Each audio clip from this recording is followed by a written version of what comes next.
Hi hello ಎಲ್ರಿಗೂ ನಮಸ್ಕಾರ. Welcome back to my channel or welcome to my channel. ನಮ್ಮಮ್ಮ ಧನಿಯಾ ಪೌಡ್ರ್ ಖಾಲಿಯಾಗಿದೆ, ಮನೇಲಿ ಮಾಡ್ಕೊಳ್ತಾ ಇದ್ದೀನಿ, ನಿಂಗೂ ಬೇಕಾ ಅಂತ ಕೇಳಿದ್ರು.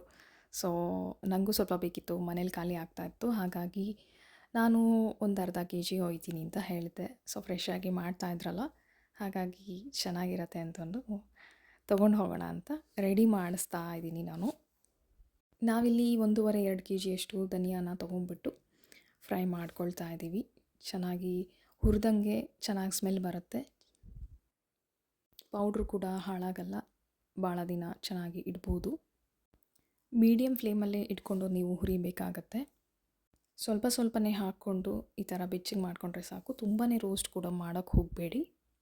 ನಾವು ಕೂಡ ಇಲ್ಲಿ ಸ್ವಲ್ಪ ಸ್ವಲ್ಪನೇ ಧನಿಯಾನ ಹುರ್ಕೊಂಡ್ಬಿಟ್ಟು ಇನ್ನೊಂದು ದೊಡ್ಡ ಬಾಣಲಿಯಲ್ಲಿ ಹಾಕ್ತಾಯಿದ್ದೀವಿ. ಫಸ್ಟ್ ಧನಿಯಾ ಹುರಿದಿದ್ದಾಯ್ತು. ಇವಾಗ ಧನಿಯಾ ಪೌಡ್ರನ್ನ ನಾನು ನೋಡ್ದಂಗೆ ಒಂದೊಂದು ಕಡೆ ಒಂದೊಂದು ಥರ ಮಾಡ್ತಾ ಇರ್ತಾರೆ. ನಾವು ಸಾಮಾನ್ಯವಾಗಿ ಎಲ್ಲ ಥರದ ಮಸಾಲೆ ಸಾಮಾನು ಕೂಡ ಇದರಲ್ಲಿ ಆ್ಯಡ್ ಮಾಡ್ತೀವಿ. ಸೊ ದಟ್ ಮತ್ತೆ ನಾವು ಏನಾದರೂ ಸ್ಪೈಸಿ ಐಟಮ್ ಅಡುಗೆಗಳನ್ನ ಮಾಡೋವಾಗ ಮತ್ತೆ ಮಸಾಲೆನ ಆ್ಯಡ್ ಮಾಡೋ ಅವಶ್ಯಕತೆ ಇಲ್ಲ. ಪೌಡ್ರಲ್ಲೇ ಎಲ್ಲ ಬಂದುಬಿಟ್ಟಿರುತ್ತೆ. ಪೌಡ್ರಲ್ಲೇ ಎಲ್ಲ ಹಾಕಿ ಮಿಕ್ಸ್ ಮಾಡಿರೋದ್ರಿಂದ ಮತ್ತೆ ನಾವು ಬೇರೆದನ್ನು ಆ್ಯಡ್ ಮಾಡೋ ಅವಶ್ಯಕತೆ ಇರಲ್ಲ. ಕೆಲವೊಂದು ಸತಿ ಆ್ಯಡ್ ಮಾಡಬೇಕಾಗತ್ತೆ, ಕೆಲವೊಂದು ಸತಿ ಈ ಪೌಡ್ರನ್ನ ಹಾಕಿಬಿಟ್ರೆ ಸಾಕು.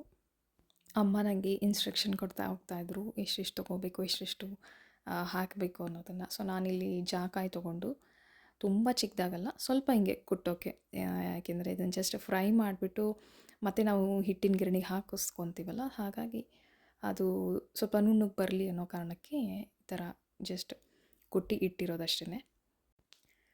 ಜಾಕಾಯಿ, ಜಾಪತ್ರೆ ಈ ಥರ ಎಲ್ಲ ನಿಮಗೆ ಏನೇನು ಮಸಾಲೆ ಐಟಮ್ ಬೇಕೋ ಅದೆಲ್ಲ ನೀವು ಆ್ಯಡ್ ಮಾಡ್ಬೋದು. ಯಾರ್ಯಾರಿಗೆ ಒಂದೊಂದು ಕಡೆ ಒಂದೊಂದು ಥರ ಆ್ಯಡ್ ಮಾಡ್ತಾರೆ ಮಸಾಲೆ ಐಟಮ್ನ. ಸೊ ನಿಮಗೆ ಯಾವ ಥರ ಮಸಾಲೆ ಐಟಮ್ಗಳು ಬೇಕೋ ಅವೆಲ್ಲ ನೀವು ಇದಕ್ಕೆ ಆ್ಯಡ್ ಮಾಡ್ಕೋಬೋದು.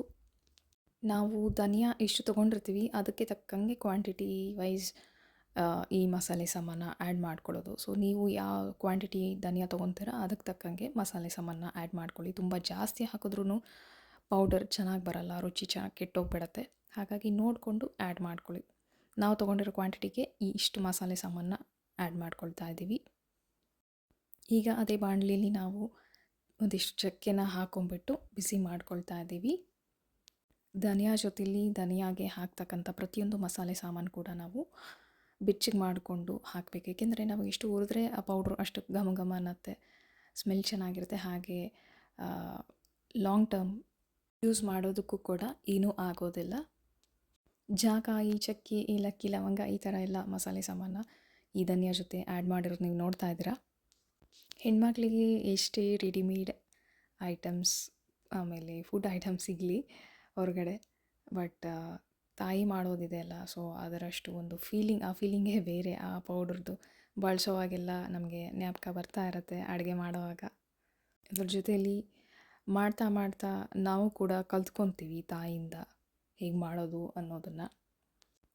ನನಗೆ ಸಿಂಗಾಪುರಲ್ಲಿ ಮನೇಲಿ ಏನೇ ಖಾಲಿ ಆದರೂ ಕೂಡ ಪೌಡರ್ ಐಟಮ್ಸ್, ಖಾರ ಪುಡಿ ಆಗಿರ್ಬೋದು, ಮಸಾಲೆ ಸಾಮಾನು ಆಗಿರ್ಬೋದು, ಧನಿಯಾ ಪೌಡ್ರ್ ಎಲ್ಲ ಆದಷ್ಟು ನಾನು ಇಂಡಿಯಾಯಿಂದನೇ ಒಯ್ತಾ ಇರ್ತೀನಿ, ತೊಗೊಂಡು ಬರ್ತೀನಿ. ಖಾಲಿ ಆದಾಗೆಲ್ಲ ನೆಕ್ಸ್ಟು ಹೋದಾಗ ತೀರಾ ಒಂದು ಲೆವೆಲ್ ಖಾಲಿ ಆಯಿತು ಅಂದರೆ ಮಾತ್ರ ನಾನು ಕೊಂಡ್ಕೊಳ್ಳೋದು. ಇಲ್ಲ ಅಂದರೆ ಸಾಮಾನ್ಯವಾಗಿ ಇಂಡಿಯಾಗೆ ಹೋದಾಗ ತೊಗೊಂಬರ್ತಾ ಇರ್ತೀನಿ. ಚಕ್ಕೆ ಆದಮೇಲೆ ಸ್ವಲ್ಪ ಗಸಗಸೆನ ಬಿಸಿ ಮಾಡಿ ಹಾಕಿದ್ದೀವಿ.